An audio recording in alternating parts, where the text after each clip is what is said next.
जी हाँ, तो फिर भोजपुरिया शेर पावर स्टार पवन सिंह के एक और नया ब्लॉकबस्टर वीडियो गाना से जुड़ल बड़ी रिपोर्ट लेके आइल बनी, जो उनकी फर्स्ट लुक आप सब देख रहे हैं। जी हाँ, वीडियो सॉन्ग के फर्स्ट लुक जो उनकी जान हो जरूर रही है, जो उनकी ई गाना के भी कंफर्म रिपोर्ट हो गई कि ई गाना वीडियो कब रिलीज होता। जी हाँ, जो उनकी आज तो सुबह सुबह धमाल मचो है पवन सिंह वो वीडियो गाना लाके। अब बारी बाटे एक और वीडियो गाना यो अब जा रहा रिलीज होके, जो उनकी कल ही, जी हाँ कल ही यो गाना रिलीज होता। तो आप सब कहल जाओ ई जानकारी की रिपोर्ट भोजपुरिया सबसे पहले लेके आइल बा।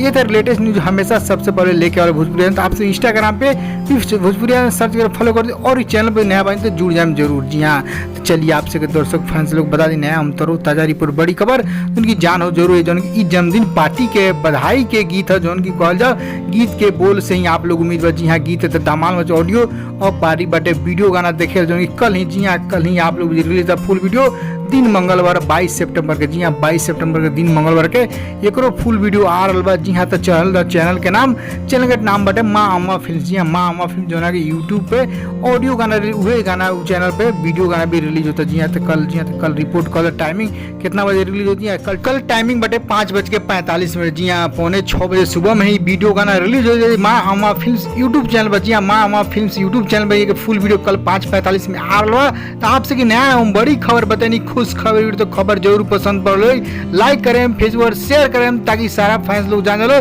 पवन सिंह एक और धमाका कल सुबह हो रहा लगातार। और बारी बारी से सभी वीडियो गाना रिलीज होते रहे। तो चैनल से जुड़े जरूर, इंस्टाग्राम भी याद करके फॉलो करें।